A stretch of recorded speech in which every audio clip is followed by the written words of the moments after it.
The glass doors of the downtown museum swung open, the echo of footsteps swallowed by the cavernous lobby. Jamal Harris adjusted the strap of his messenger bag, eyes flicking to the new exhibit banner. The history of racism in America. A quiet pride swelled. He had spent years curating this collection, every photograph, every archival note meticulously chosen. "Sir," a sharp voice cut to the hum of tourists. Jamal froze. A uniformed officer, broad-shouldered and flushed with impatience, stepped forward. "You're not allowed to be, loitering." Jamal blinked. "Loitering? I work here. I curated this exhibit." The officer's jaw tightened, eyes narrowing. "Not buying it. ID." The click of metal against metal, the shuffle of papers, the low murmur of bystanders. It all blurred. Jamal's heart hammered. He handed over his ID, his badge of authority feeling suddenly meaningless in this man's grip. "Looks like someone's up to something," the officer muttered under his breath. His gaze lingered too long, heavy with suspicion, dismissive of Jamal's protests. Jamal's palms were slick against the laminated ID. I'm telling you I'm the curator. You can call the front desk." "Don't waste my time," the officer snapped, voice rising. "You don't belong here." A visitor gasped. Cameras clicked. The lobby's light seemed to shrink, walls closing in. Jamal's stomach sank. The weight of assumption, history, prejudice, a million untold stories pressing down. The officer stepped closer, hand hovering near his belt. Jamal swallowed. His voice caught. "You're making a mistake," he whispered, more to himself than anyone else. The officer smirked, eyes cold. "We'll see about that." And then the security cameras caught it all. Jamal realized he was trapped, not by bars, but by ignorance, power, and a system that had already judged him. The glass doors of the downtown museum swung open, letting in the chill December air. Jamal Harris adjusted the strap of his messenger bag, the worn leather creaking under the weight of notebooks, photographs, and his meticulously organized exhibit notes. The history of racism in America. A swell of pride rose in his chest. Months of research, weeks of coordinating loans from archives, and endless late nights had culminated in this space. Every photograph, every placard, every historical artifact reflected a truth many would rather ignore, but Jamal wanted them to see it, to feel it. He was halfway across the lobby when a sharp, clipped voice cut through the low hum of the morning crowd. "Sir." Jamal froze. His eyes scanned the room. Tourists moved casually past him, phones held high to capture abstract sculptures and historical displays, oblivious. But the voice came again, closer, more insistent. "Sir, you're not allowed to be, loitering." Jamal turned slowly. The officer was a mountain of a man, broad-shouldered, uniform pressed, starched, and perfectly polished. He stood too close, like an obstacle Jamal couldn't step around. His eyes were narrow, calculating. "I loitering?" Jamal said carefully, hands lifting in a gesture of reason. "I work here. I curated this exhibit. I'm ID." The officer barked, cut him off. The word felt like a hammer to Jamal's chest. His throat tightened. He reached into his bag and pulled out his laminated curator badge, the official ID clipped to his jacket. The officer's eyes flicked at it, then back to Jamal, disbelief like a tangible weight pressing down. "You don't belong here," the officer muttered under his breath, but loud enough for the nearest visitors to catch. Jamal swallowed hard. His palms were slick, his heart beat a frantic drum. I'm telling you I'm the curator. You can call the front desk, verify my identity. Please, I have a duty to—" "Don't waste my time," the officer interrupted, stepping closer. The leather of his belt gleamed under museum lights, and Jamal noticed a subtle shift of his hand near the holster. His voice hardened. "We've had complaints. Suspicious behavior. We need to take precautions." The words were simple, bureaucratic, but every syllable dripped with accusation. Jamal's stomach sank. Suspicious behavior. He had read about this phrase, heard in news reports, whispered in conversation. Code for someone other, someone to be feared. And here it was, pointed directly at him in the most visible, public way possible.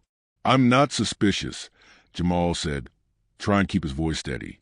He gestured toward the exhibit banner behind him. "I curated this exhibit. I've spent years on this research. I am the one who selected every item you see here. Every photo, every document. Hands where I can see them," the officer snapped. A group of tourists froze mid-step, eyes wide. Phones came out. Jamal's own hands rose slowly, almost instinctively, trembling. The cold of the morning and the sterile museum lights did nothing to calm the fire of panic rising in his chest. "Do you have any idea who you're speaking to?" Jamal asked, his voice quiet but firm, the weight of disbelief pressing in. "I am the curator." "Save it." The officer cut in sharply. His smirk was subtle, cruel, the kind that comes from authority unchecked. "You don't have to explain anything to me. Just follow instructions." Jamal's eyes flicked around the lobby. Museum staff hovered nearby, uncertain. A security guard, young and nervous, shifted from foot to foot, glancing at the officer, then at Jamal, clearly torn. Visitors whispered, pointed discreetly, some capturing the moment on their phones. Jamal's stomach twisted. It wasn't just humiliation. It was disbelief, the kind that felt like being erased in plain sight. "I'm not resisting," Jamal said softly. "Try and keep control. I'm telling you the truth. You can call the front desk. You can check the security footage. You will see I am telling the truth." The officer leaned slightly forward, voice low but menacing. "We'll see about that." He reached for Jamal's arm. The sudden physicality made Jamal flinch. His breath caught. The hum of the lobby seemed to vanish. All he could hear was the soft clicking of shoes on marble floors, the low murmur of observers, the subtle squeak of his bag shifting under his weight. "Please," Jamal whispered. "You don't understand. This is my work, my life." "I understand perfectly," the officer said, his tone almost conversational, as if he had been explaining this to a colleague. "I'm just doing my job." Jamal's mouth went dry. He wanted to shout, to argue, to point his badge at the banner, at the security cameras that surely had already begun recording this interaction. But words failed him. His fear was a solid presence, pressing his chest, making his limbs heavy. The officer signaled subtly toward the lobby exit. "Step over here. Now." Jamal hesitated. Every instinct screamed against compliance, but the officer's body, his presence, the authority he wielded, it was suffocating. Slowly, cautiously, Jamal moved toward the officer, aware of the eyes on him, aware that his reputation, his dignity, and his very identity were on display in a public space meant for learning, not humiliation. As he moved, a young woman from the crowd whispered, barely audible, "Why is he doing this?"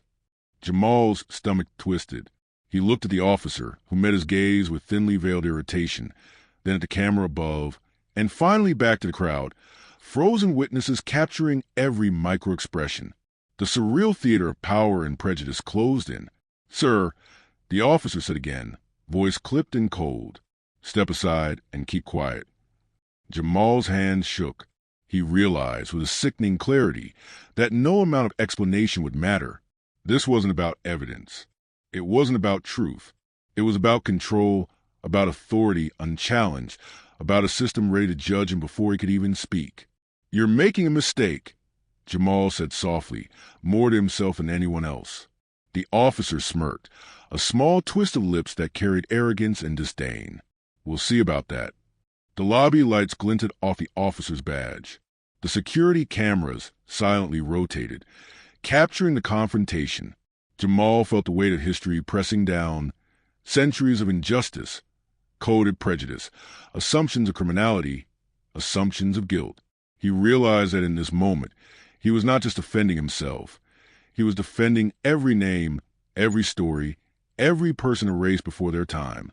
And yet, he knew he was alone. The officer stepped closer, hand hovering near his belt. Jamal's heart pounded against his ribs. The murmurs of the crowd became a low drone in his ears. His mind raced, searching for the words, the proof, the escape. The museum, the sanctuary of knowledge he'd built, had become a stage for power wielded recklessly. A click from the officer's holster made Jamal flinch. Cameras flashed in the distance, and a voice somewhere behind him muttered, "This is insane." Jamal's chest tightened. He took a shallow breath. He needed to hold himself together. He needed to survive this moment. He needed someone, anyone, to see the truth. But as the officer's smirk widened, Jamal understood the terrifying reality. He was not just facing one man's prejudice.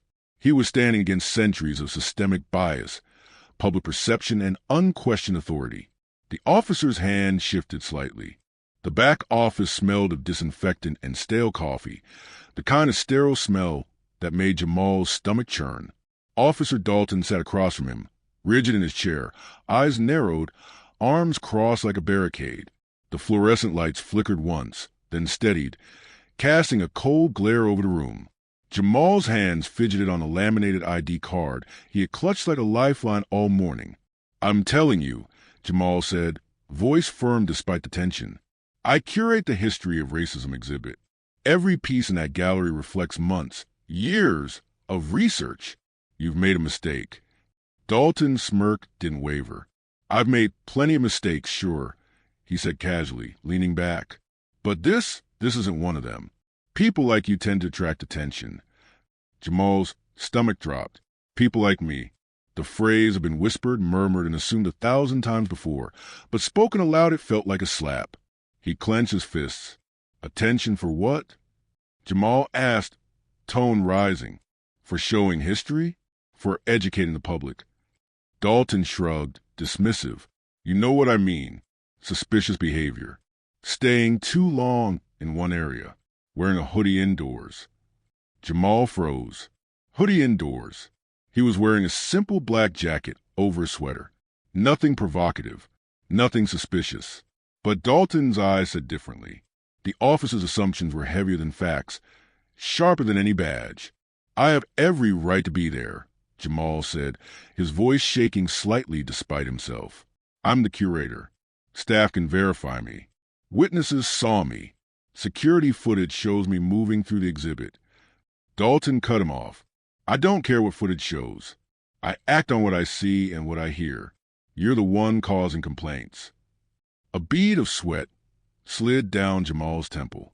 He wanted to scream, to shake Dalton, to demand reason, but he knew it would accomplish nothing. Power was stacked against him, and Dalton wielded it like a weapon. "Complaint from whom?" Jamal asked, leaning forward, desperate. "Staff? Visitors?" Dalton tapped his fingers on the table. Slow, deliberate, anonymously. "Doesn't matter. Point is, someone thought you looked out of place, and I tend to those situations." Out of place. Jamal's chest tightened. Each word cut deeper than the last. He had dedicated his life to documenting how systemic injustice functioned. Yet here it was, manifest in real time, codified in protocol, reinforced by an unthinking badge. "I'm not a threat," Jamal said softly, almost to himself. "I'm a curator. I am a witness to history, not a criminal." Dalton leaned forward, eyes narrowing. "You're telling me what you are doesn't matter? You think a badge on a wall or a fancy title protects you? Not in my city. Not in my jurisdiction." Jamal's mind raced. If this escalated, if Dalton called for backup or filed a formal complaint, he could be suspended, arrested, or worse. All because of a uniformed man's assumptions. He tried to control his breathing, count syllables, hold on to dignity. "Call the front desk," Jamal said again. "Ask anyone. They'll confirm I'm the curator." Dalton shook his head. "No need. I've made my decision. You'll stay here until I determine what to do." Jamal's stomach dropped. Stay here? Was he being detained? Without charges? Without cause? He glanced around the room. The walls seemed to shrink, fluorescent light harsh and accusatory. The office chair under him felt thin, fragile, like it might break under the weight of injustice. A faint buzz came from the hallway, someone clearing their throat. Jamal's eyes flicked to the small glass window on the door. A museum security guard, pale and hesitant, waved a sheet of paper toward Dalton. Officer Dalton," the guard said, voice quivering. "These are the visitor logs. You can see Mr. Harris's entries." Dalton barely glanced at the paper, then set it aside. Logs don't matter. I trust what I see. Jamal's lips pressed into a thin line. Trust what you see, not the truth. He wanted to speak, to argue, to demand reason, but the weight of authority pinned him in place. You're wasting time, Dalton said finally, leaning back. People like you should know their place. Jamal's chest tightened. His hands shook, not with fear, but with rage. People like me? I've spent my life documenting injustice, educating people, preserving history. And you? Dalton raised a hand, silencing him. I don't need lectures. You need compliance. The words echoed in the office. Comply. Obey. Silence. Jamal felt the press of centuries of similar encounters, the assumption of guilt, the presumption of criminality, the belief that his skin, his appearance, his very presence was inherently suspect. He looked to the security guard again. Please, he said quietly. Someone check the footage. Someone verify me. The guard swallowed nervously. I can, but what? Jamal asked sharply. I don't want trouble, the guard admitted, voice barely audible. Jamal closed his eyes for a moment. Even in a place dedicated to knowledge and truth, people were afraid. Afraid of power, afraid of authority, afraid of standing up to a uniformed officer. Dalton smirked, watching the exchange like a predator observing prey. See? Fear is natural. You should be careful pushing back. Jamal's jaw tightened. He wanted to retort, to scream at the injustice, to expose the arrogance, but he forced himself to breathe, to strategize, to survive. There had to be a way to turn this around. Minutes stretched. The fluorescent lights hummed. Dalton's eyes never left him. Each tick of the clock felt like a second borrowed from his life, from his dignity. Then a faint sound from the hallway, a phone vibrating, a staff member stepping closer, broke the monotony. Dalton glanced at the door, annoyance flickering across his face. I'll need a formal report, Dalton said suddenly, standing. And you'll remain here until it's complete. Don't think about moving. Jamal's stomach twisted. Formal report. This wasn't about evidence or truth or facts. It was about a narrative Dalton would write, a story where Jamal's voice was secondary, where assumption carried more weight than reality. Yes, sir, Jamal said, the words bitter on his tongue. He realized that arguing now would only escalate the situation. Compliance was the only option, but he vowed silently that this would not end here. Someone would see the truth. Someone would bear witness. Dalton left the office briefly, probably make a call or dictate his version of events. The room seemed to shrink in his absence. Jamal pressed his hands together, whispering under his breath, I will not be erased. The words were small, but fierce. They carried the weight of generations, of every time someone like him had been doubted, dismissed, or devalued.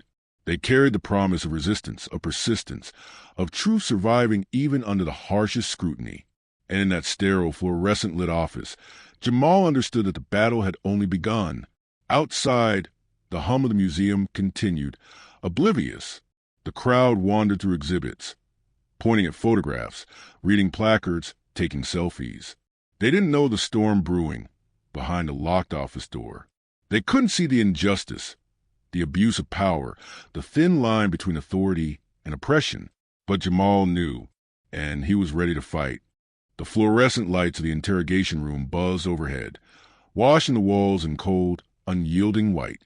Jamal Harris sat on a hard metal chair, legs crossed at the ankles, wrists folded in his lap, eyes darting between the door and the officer's clipboard. The sterile smell of disinfectant mingled with a faint tang of old coffee and dust, and Jamal's stomach churned as if the air itself carried judgment. Officer Richard Dalton leaned back in his chair across from him, arms crossed, the same smirk lingering on his face that had haunted Jamal all morning. So, Dalton said slowly, tapping the clipboard with a pen, we have your version. Now, let's see what the evidence says. Jamal swallowed hard. Everything in the museum backs me up. Security footage, visitor logs, staff verification. You can check with anyone. Dalton cut him off. I don't care what anyone says. Evidence is subjective. People see what they expect to see. I saw suspicious behavior. That's what counts. Jamal's chest tightened. Suspicious behavior. Again the phrase.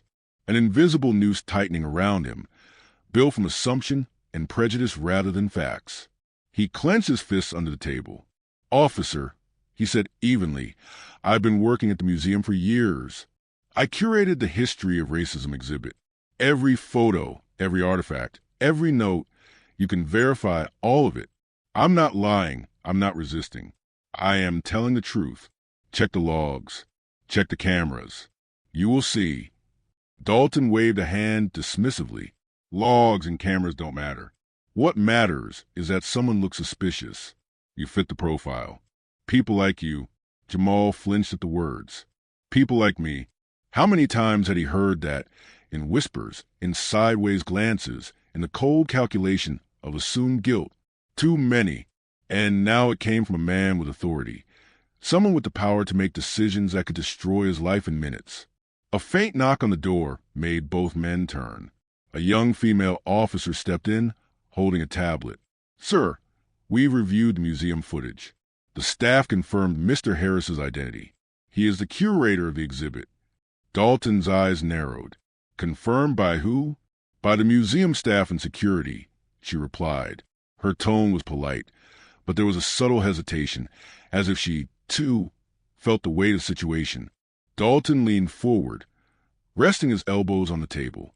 "Staff confirmation doesn't make you any less suspicious. Anyone could claim anything. I rely on instinct, on observation." Jamal felt his throat tighten. His hands, resting lightly on the table, began to shake. "Observation?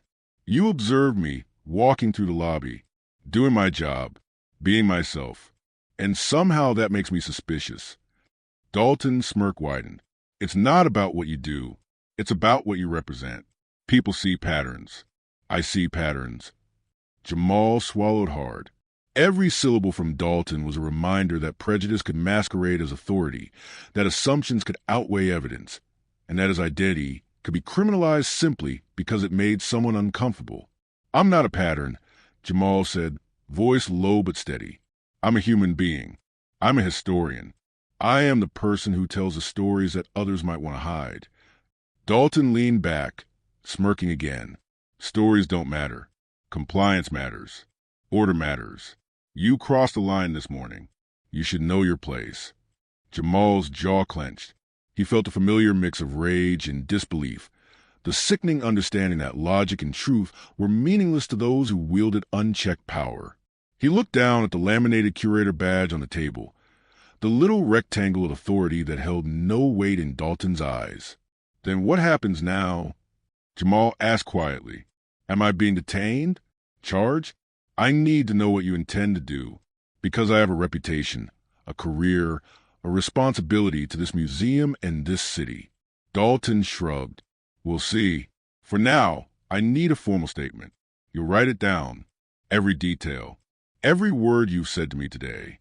And don't leave anything out. Omissions can be complicated." Jamal exhaled sharply, realizing the subtle threat buried in Dalton's words. Omit a detail, no matter how trivial, and the officer could twist it, turn it into proof of guilt, suspicion, or obstruction. The room felt smaller, the walls closing in. A sound from the hallway, a door creaking open, made Jamal flinch. Another officer stepped in, carrying a folder filled with printed visitor logs and security footage screenshots. "Sir, the logs, the footage." Dalton waved the new officer away, dismissive. "We don't need this right now. I'll review it later. Mr. Harris, focus on your statement." Jamal's stomach turned. Later, his life, his work, his dignity, now depended on a man who had already made up his mind. He looked down at the blank sheet in front of him, pen hovering over paper, trying to steady his hands. He began writing, carefully choosing words, documenting events as accurately as possible, knowing that any misstep could be used against him. The officer's eyes never left him, sharp and calculating, a constant reminder of the imbalance of power. As he wrote, Dalton's voice broke the tense silence. "You know, this could be easier if you just admitted to being out of line. Save yourself some trouble." Jamal froze. "Out of line? I did nothing wrong. I curated an exhibit. I worked. I walked through a lobby. That's not out of line. Dalton leaned forward. Out of line in my jurisdiction. Out of line in my eyes. You should understand that. Jamal's hands tightened around the pen. Every instinct screamed that this was absurd, that this was injustice in its rawest form. And yet, he knew arguing further might provoke Dalton, might escalate the situation to a place where legality and authority would conspire against him. Minutes ticked by. Jamal's pen scratched furiously across the paper. He documented every word, every motion, every interaction from the museum lobby, careful to remain factual, concise, and calm. Each sentence was an act of resistance, a refusal to let prejudice erase the truth. Dalton watched silently, occasionally muttering notes on his clipboard, eyes flicking between Jamal's face and the pen in his hand. Jamal felt every gaze as an accusation, every smirk as a judgment. And yet, beneath it all, a small ember of defiance glowed. He paused, looking up. "This isn't just about me," he said quietly. "It's about history, about truth, about every time someone like me has been judged before they could speak. You can't erase that." Dalton's smirk faltered for a fraction of a second, barely noticeable. "Maybe not, but I can control what happens in this room." Jamal nodded slightly, accepting the reality. Control here did not mean justice. Authority here did not mean morality. But truth still existed, silent, patient, and waiting to be acknowledged. Finally, Dalton stepped back. "Good. Finish your statement. We'll see where this goes next." Jamal exhaled, the tension in his shoulders loosening slightly, though his mind raced. He had survived the immediate confrontation, documented the evidence, and maintained composure under scrutiny. But the battle was far from over. Every interaction, every assumption, every biased glance outside that room threatened his reputation, his career, and his dignity. As Dalton left the room briefly, Jamal stared at the blank spaces yet to be filled on his statement. His pen hovered over the paper, and he whispered under his breath. Jamal sat at his small apartment desk that evening, the city lights flickering through the blinds like a grid of judgmental eyes. The events at the museum replayed in his mind. The officer's smirk, the dismissive words, the weight of assumption pressing down like a vice. His hands trembled slightly, still slick from the confrontation. He pushed the pen across the paper, tracing the outline of the day's statement. But his thoughts were elsewhere. He picked up his phone, scrolling through contacts until he found the name he needed. Marissa Lane, civil rights attorney. Fierce, smart, unafraid. "Marissa," he said when she answered, voice tight but controlled. "Jamal, what happened?" Her tone was immediate, sharp, concerned. He took a deep breath, exhaling slowly. "I was stopped at the museum by a police officer. He claimed I was loitering. Suspicious. He didn't believe I was the curator of the exhibit I organized. Security confirmed it. Staff confirmed it. Cameras confirmed it. But he didn't care. He detained me for questioning, demanded a statement." There was silence on the other end for a moment. Then Marissa's voice came firm. "I'm on my way. Don't move anything. Don't make any calls without me. I want all records, footage, statements, everything. This ends today, Jamal." Her confidence was a bomb. Jamal felt a spark of hope mixed with lingering fear. "Okay, thank you. I can't believe this is happening. I've curated the exhibit to expose history, injustice, racism, and yet here I am judged before anyone even listens." "Exactly why this matters," Marissa said, her tone softening. "You're the curator, the authority, the witness. And he assumes everything about me." Jamal's voice cracked slightly. "And the world just lets him." Marissa's tone hardened. "Not today. I'll be there in 30. Prepare everything for me. Visitor logs, footage, staff statements, your ID, your badge. Every scrap. We're going to document this. Every word, every gesture, every biased action. If the law won't stop him, the public will." Jamal nodded to himself. Even though she couldn't see him, he felt the first flicker of resolve. Resistance, he realized, was not just a legal strategy. It was a moral necessity. 30 minutes later, Marissa Lane stepped into the apartment, carrying a sleek briefcase and an air of authority that filled the room. Her eyes scanned Jamal, taking his tension, his fatigue, and the resolve that lingered beneath. "Show me everything," she said. Jamal spread the documents across the small desk. Screenshots of museum footage, visitor logs, ID verification, even transcripts of staff statements. Marissa leaned over, her sharp eyes scanning every detail. "This is good," she said. "Every piece is concrete.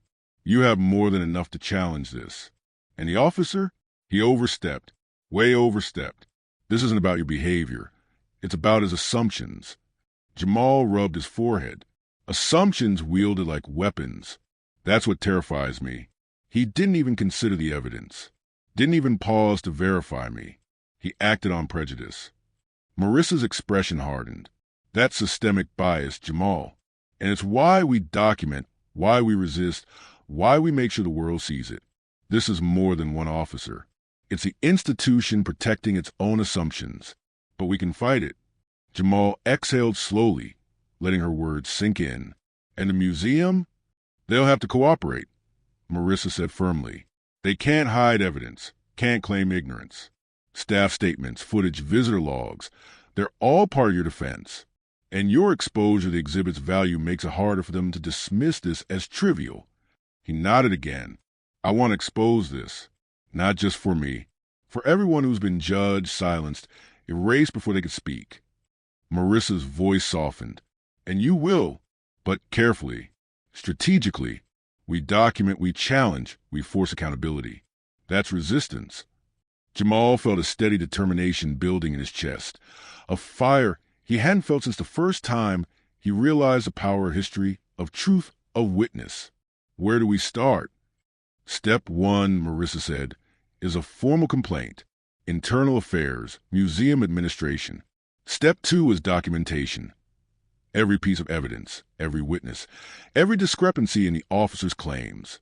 Step three is public pressure. If necessary, we create a record that cannot be ignored. And step four is justice." Jamal looked at her, feeling the gravity of the plan, and yet the pulse of hope that her words carried. "Justice," he repeated softly, tasting the word. "It feels possible when you're here." Marissa smirked faintly. "I don't make things possible. I make them inevitable. And Jamal, don't underestimate the power of a well-documented truth." The hours passed. They worked through the museum footage frame by frame, verifying timestamps, cross-referencing staff statements, noting every subtle microaggression Dalton had committed.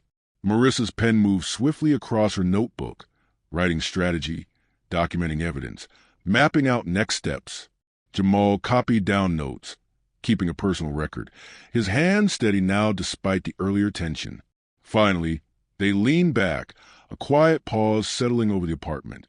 The city lights blinked through the blinds, distant and indifferent. "You're ready," Marissa said.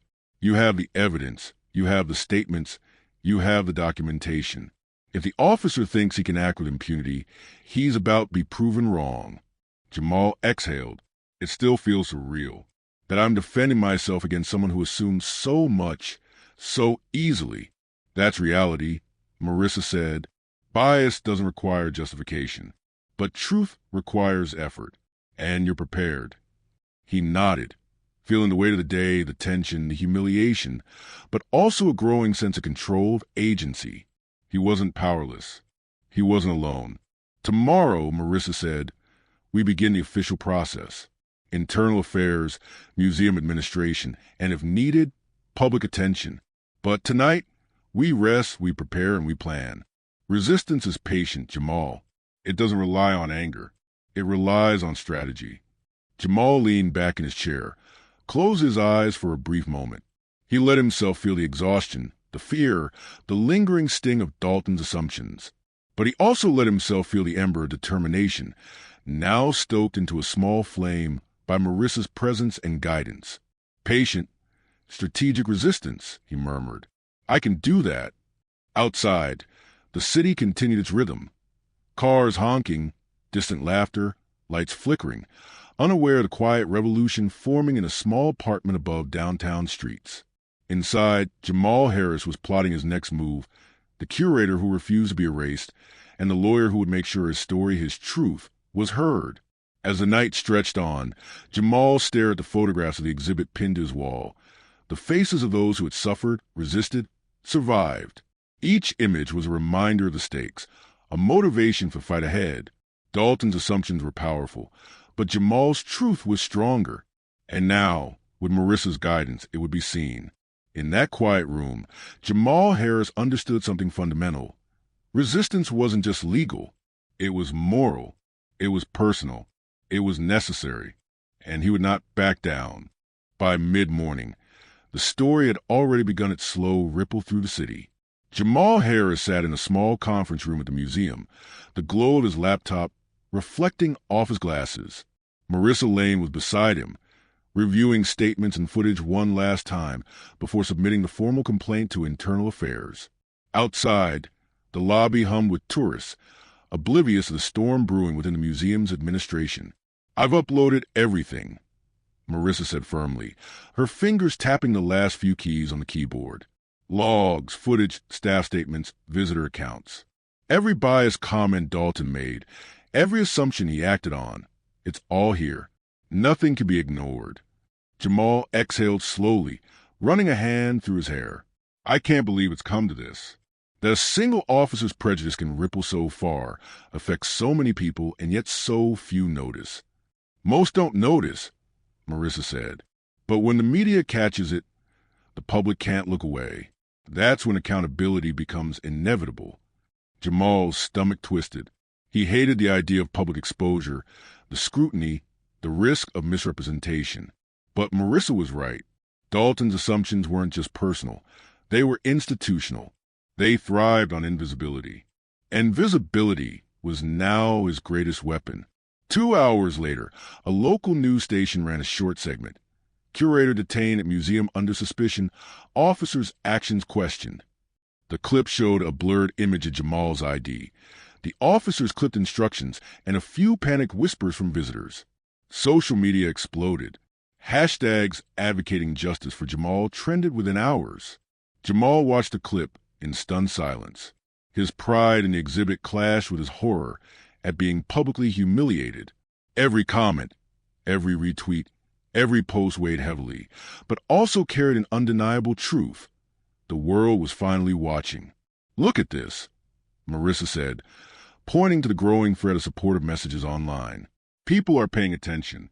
They're noticing the pattern, not just the isolated incident. This is what we need." Jamal nodded slowly. The tension in his chest eased slightly, replaced by a cautious optimism. Yet he couldn't shake the gnawing anxiety, Dalton's arrogance, the museum's internal politics, the potential for backlash. The museum administration summoned him and Marissa for a meeting. The large conference room felt oppressive, the polish reflecting authority and expectation.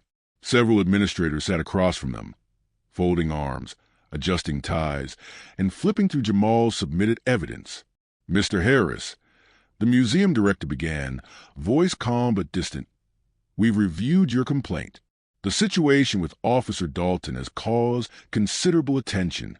"Yes," Jamal said, meeting the director's gaze steadily. "And it should.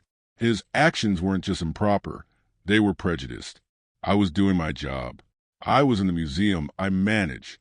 And yet, my identity, my authority, my work were dismissed because of assumptions about who I am." The director nodded slowly. "We understand your perspective, but we must also consider protocol, public relations, and law enforcement relations." Jamal felt a familiar frustration tighten in his chest. Protocol doesn't justify prejudice. Authority doesn't excuse assumption. And public relations cannot erase humiliation or bias. Marissa leaned forward. "This isn't just about procedure. It's about systemic accountability. The officer acted on assumption. That assumption is rooted in racial bias. The institution cannot ignore it without complicit silence." A murmur passed across the administrators. The director's expression hardened slightly. "We will cooperate fully with the internal affairs investigation, but we must also manage the museum's reputation." Jamal pressed his lips together. He understood the delicate dance between justice and optics, but his priority was clear: truth, evidence, and accountability. Later that afternoon, Jamal returned to the exhibit. He walked slowly between the glass cases, touching nothing, letting his fingers hover near the placards. The images, photographs of protests, newspaper clippings, portraits of activists, reminded him why he had dedicated his life to this work. He paused in front of a photograph of a sit-in from the 1960s. The faces young, defiant, hopeful. He realized that his own experience was just another chapter in a long history he curated. The history of being judged, silenced, and assumed guilty without cause. Yet, unlike those captured in photographs, he had a voice, witnesses, and allies. A museum staff member approached cautiously. "Mr. Harris, people are asking about you on social media. News outlets are calling." Jamal nodded. "I know. I've seen it. But the focus needs to remain on the facts, on what happened, not just on me." The staff member hesitated. "Are you okay?" Jamal smiled faintly. "I will be. This exhibit isn't just history. It's a lesson. And today we are part of that lesson." That evening, Jamal watched as the news segment repeated on several channels, each iteration amplifying his story. Social media posts ranged from supportive to defensive, debates flaring, opinions forming. He felt a strange mixture of vulnerability and empowerment. The exposure of his humiliation, tempered by the reach of truth. Marissa sat beside him, eyes scanning her laptop. "This is working," she said. "The narrative is shifting. People see the injustice. Dalton can't control the public perception once this spreads. He underestimated you." Jamal nodded slowly. "And the officer? He's doubling down. Reports say he's confident in his actions. It's arrogance, plain and simple.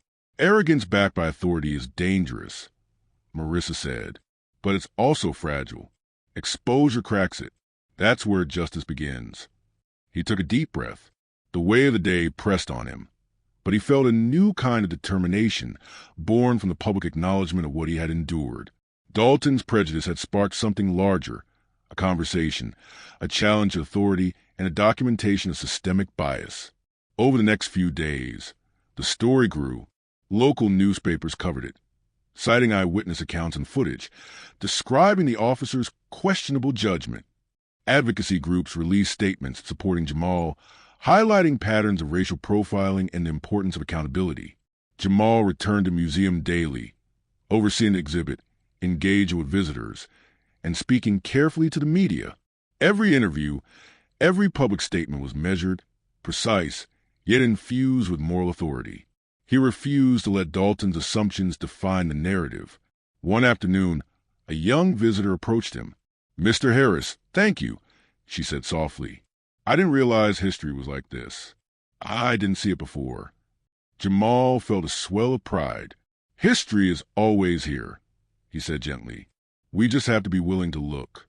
The visitor smiled and walked away, leaving Jamal with a reminder. The next morning, Jamal arrived at the museum earlier than usual. The chill of winter clung to the streets outside, sharp against his skin, but inside, the warmth of the exhibit greeted him. He moved past the glass cases, the placards, and the photographs, his footsteps quiet against the polished floors. Today would be different. He could feel it. Officer Richard Dalton was waiting in the lobby, his posture rigid, eyes scanning the room like a predator calculating its next move. Jamal's stomach tightened. The officer's smirk was there, thin and cruel, but today it carried a different energy. Tension, uncertainty, the subtle shift that comes when control begins to slip. "Good morning, Mr. Harris," Dalton said, voice deceptively casual. "Quite the publicity your little incident has generated." Jamal met his gaze steadily. I'm aware of your assumptions yesterday, officer. Let's be clear. Your behavior was inappropriate, discriminatory, and documented. This isn't about you being upset. It's about accountability." Dalton's jaw tightened slightly. "Accountability? I was doing my job, keeping the museum safe. And yet, here you are, the public cheering your own version of events. People see what they want to see. They see the truth," Jamal said firmly. "The logs, the staff statements, the security footage, all of it supports my account. Your assumptions do not. A small crowd had begun to gather near the entrance, drawn by whispers and the subtle stir of media presence. Cameras from smartphones, discreet yet numerous, recorded the encounter.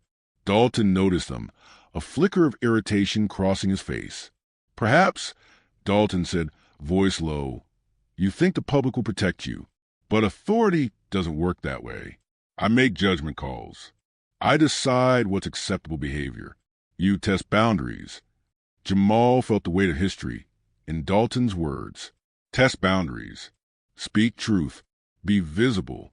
Each phrase echoed generations of systemic bias, of assumptions about who belonged, who could speak, who could exist without scrutiny.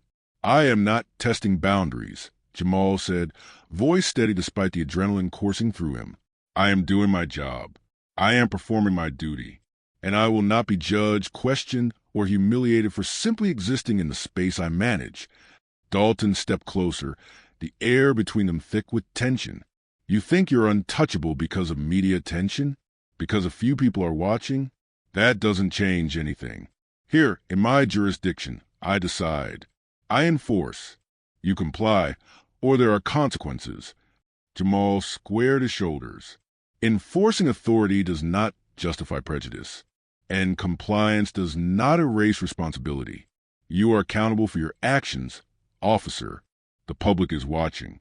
Internal affairs is reviewing your behavior. Your assumptions, your bias, your abuse of power, they are all documented. And yes, people are watching. A murmur ran through the crowd. Phones rose. Cameras clicked. Dalton's confident facade began to falter. For the first time, his smirk wavered. "You think this makes you righteous?"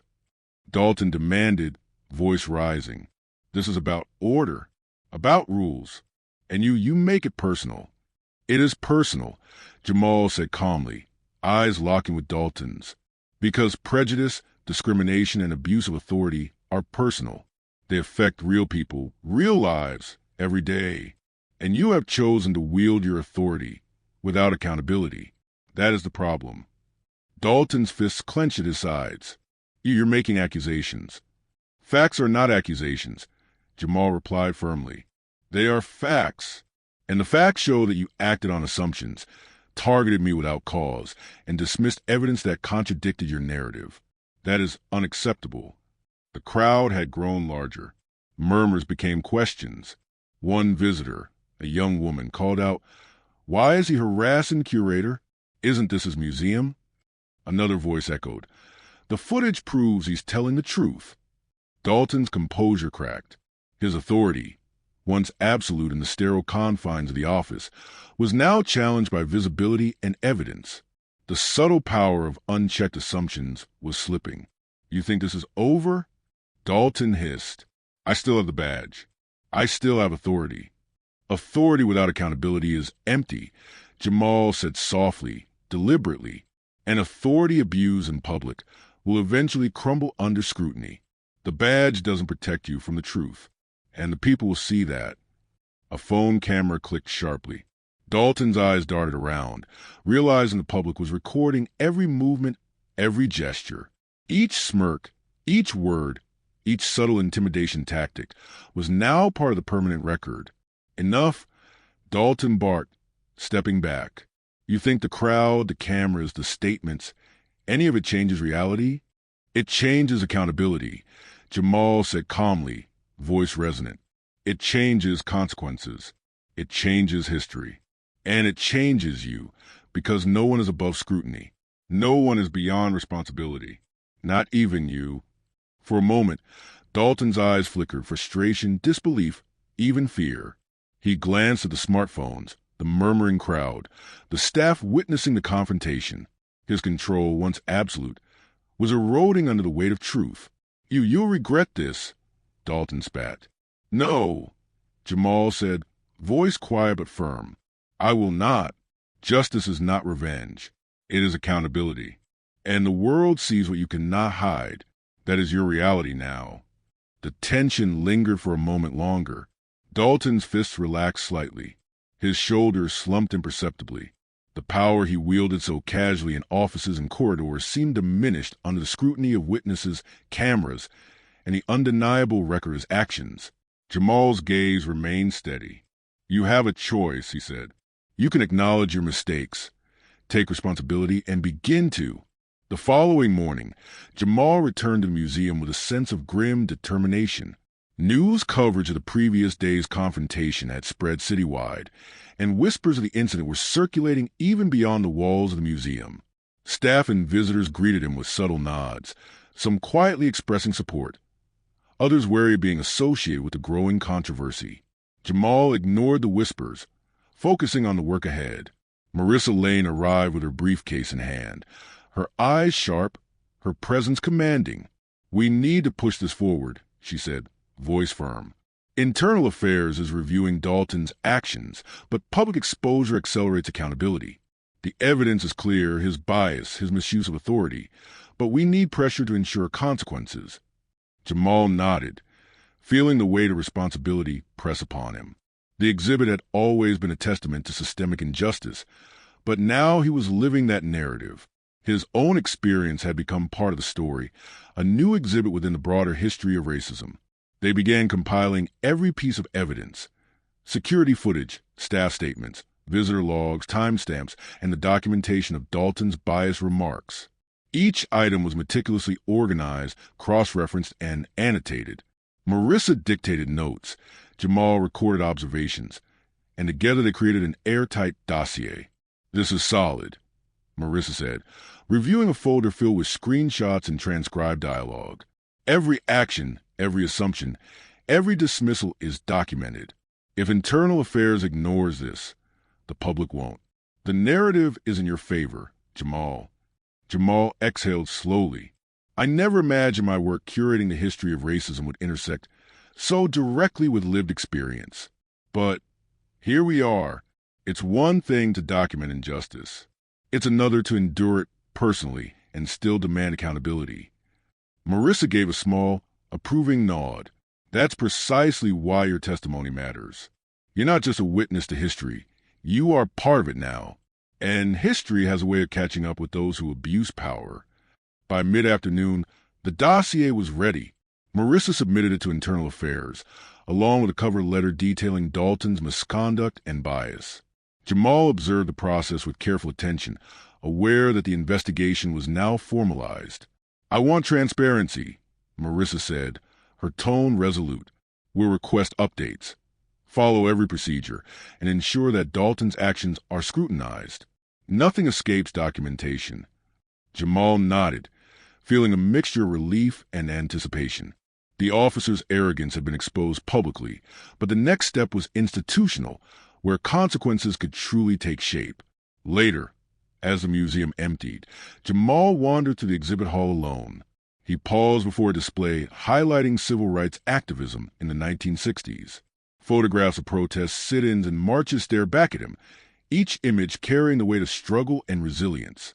He realized that his current battle was a continuation of the same fight, against bias, systemic oppression, and the assumption that authority can act without accountability. A soft chime interrupted his thoughts. Marissa had sent him a text. Public response is growing. Social media engagement is high. News outlets are following up. Dalton can't hide now. The morning sunlight streamed through museum windows, casting long patterns across the polished floors. Jamal Harris stood at the entrance to the exhibit hall, waiting for the meeting that would mark the beginning of formal accountability. Today, Internal Affairs representatives, museum administrators, and legal counsel would convene to address Officer Dalton's conduct. The tension in the air was palpable, a mix of anticipation, vigilance, and cautious optimism. Marissa Lane arrived early, briefcase in hand, eyes sharp and focused. "Today is about clarity, documentation, and ensuring the facts are undeniable," she said. "Dalton's bias has been exposed publicly, and the evidence is meticulous. He will not escape scrutiny." Jamal nodded, feeling a tight knot of anxiety and resolve. He had prepared for this moment for days, compiling records, statements, and footage that captured every detail of Dalton's misconduct. But as he stepped into the meeting room, the weight of confrontation settled upon him once again. The room was sterile, large, and lined with chairs for the various parties. At the head of the table sat two Internal Affairs investigators, their expressions unreadable but attentive. Dalton was present as well, posture rigid, eyes flicking between Jamal, Marissa, and the investigators. His smirk was gone, replaced by a thin veneer of composure that barely concealed the tension beneath. "Mr. Harris," the lead investigator began, voice calm, "we've reviewed your formal complaint, the accompanying evidence, and public reports of the incident. Please recount the events from your perspective." Jamal took a deep breath, his eyes steady. "On the morning of December 15th, I arrived at the museum to oversee my History of Racism exhibit. Officer Dalton approached me in the lobby, made assumptions about my behavior and identity, and demanded I provide a statement without verification of my role as curator. Security footage, visitor logs, and staff statements confirm my identity and the legitimacy of my actions. Despite this, he continued to question me, citing suspicious behavior and my race as justification for scrutiny." Dalton shifted in his seat, a subtle flicker of irritation crossing his face. Marissa interjected, voice firm and precise. The officer's actions were not isolated. They reflect systemic bias, targeting Mr. Harris based on assumptions rather than facts. We have compiled comprehensive evidence demonstrating both the procedural failures and the racial prejudice that informed his conduct.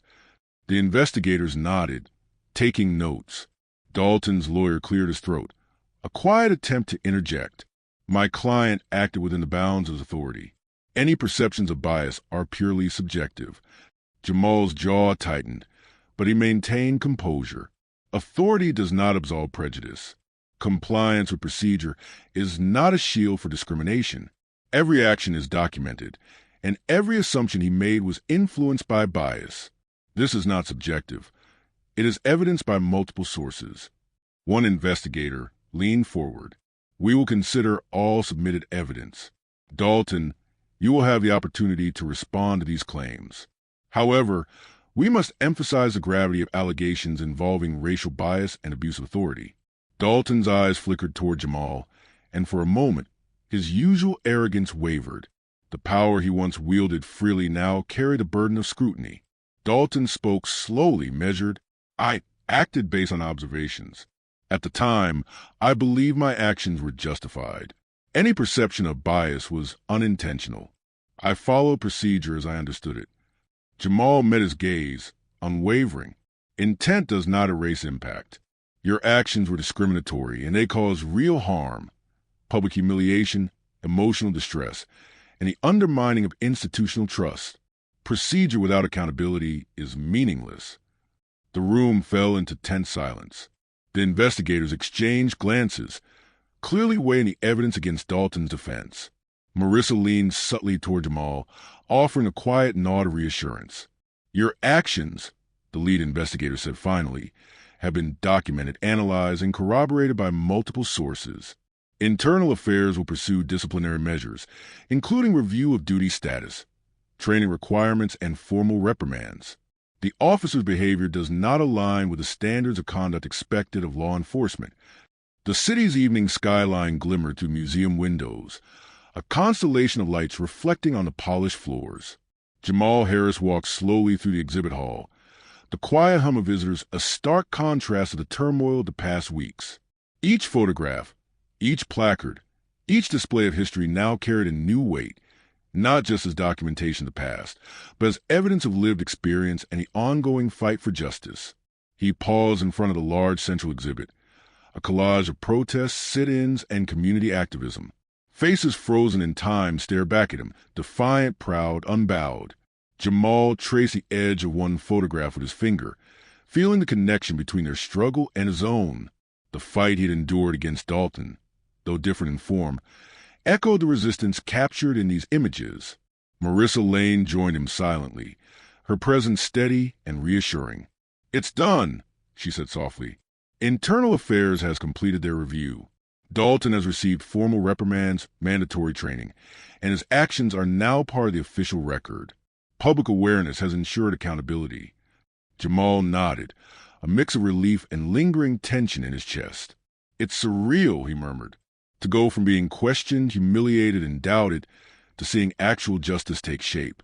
I never thought standing up would feel this heavy, but necessary." Marissa's eyes softened. Resistance always carries weight, but it also carries meaning.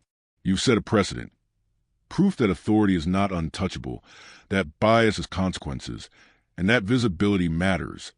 He walked slowly through the hall, observing visitors engage with the exhibits, reading, reflecting, asking questions. Each interaction was a reminder that history is living, and the fight against injustice is ongoing. Jamal realized that this story, his story, was now part of the narrative, a lesson in accountability, perseverance, and courage. A young visitor approached, holding a notebook. "Mr. Harris," she said softly. "Thank you. I didn't realize how often people assume things about others. Seeing you stand up, it's powerful." Jamal smiled gently. Awareness is a first step. Action is the next. And it's not always easy, but it's always worth it. History is filled with examples of people who refuse to stay silent. You're learning from that legacy. The visitor nodded, inspired, and moved on to the next display. Jamal felt a quiet satisfaction, the recognition that the impact of his resistance extended beyond immediate events. It was shaping minds, influencing perspectives, and fostering understanding. Later, Jamal sat in his office, reviewing the documentation and media coverage one last time. The evidence of Dalton's misconduct, combined with public scrutiny and institutional investigation, had created an undeniable record. The officer's arrogance had been checked, but Jamal understood that true change required continued vigilance. Bias, assumptions, and prejudice are persistent forces. They cannot be eradicated by a single victory. The city's morning air was crisp, carrying a sense of quiet anticipation. Jamal Harris walked toward the museum with purpose, the weight of the past weeks balanced by a steady determination. Today was different. Not just another day of curation, not another press interview, but a moment that would solidify the culmination of months of struggle, confrontation, and exposure. The museum lobby was filled with staff, visitors, and several members of the press. Cameras clicked softly in the background, capturing the scene, while reporters murmured quietly to one another. Jamal's presence commanded attention, not through arrogance, but through the quiet authority of someone who had endured, documented, and persisted in the pursuit of justice. Marissa Lane approached, her expression both proud and resolute. "Today is about closure and reflection," she said. "Dalton has been formally reprimanded. The public is informed, and the museum has taken a firm stand on bias and accountability. This is a culmination of your efforts, yours and the museum's." Jamal nodded, feeling the weight of responsibility settle lightly on his shoulders. "Closure is rare," he said quietly, "but accountability, acknowledgement, and education, that's real progress." The press conference began promptly. Jamal stood at the podium, the microphone adjusted to his height. Behind him, the museum's logo gleamed on a large banner. The room was silent, expectant. Cameras focused, lights bright, as Jamal adjusted his glasses and began to speak. "Good morning," he began, voice steady, resonant, and authoritative. "I stand before you not just as a curator of the History of Racism exhibit, but as someone who has experienced firsthand the challenges of bias and assumptions in professional spaces. The recent incident involving Officer Richard Dalton highlighted the importance of accountability, documentation, and visibility. Prejudice, when left unchecked, affects real lives. It undermines trust, erodes institutions, and perpetuates injustice." The room was silent except for the scribbling of notes and the soft hum of cameras. Jamal continued, describing the incident factually, focusing on evidence, public awareness, and institutional response. He avoided sensationalism, instead emphasizing moral clarity and systemic patterns. Officer Dalton's actions were documented, reviewed, and addressed through formal channels. Jamal said, "Internal Affairs has issued reprimands, mandated training, and confirmed that his conduct violated standards of professional behavior. But beyond individual consequences, this incident serves as a reminder that authority without accountability is dangerous, and that visibility, persistence, and truth are essential in combating systemic bias." A reporter raised a hand. "Mr. Harris, what do you hope the public takes from this incident?" Jamal paused, considering the weight of his answer. "I hope the public recognizes that injustice is not always overt, and that assumptions, when unchecked, can have profound effects. I hope they understand the power of documentation, testimony, and persistence. And I hope they see that confronting bias is not an act of vengeance, but a moral responsibility.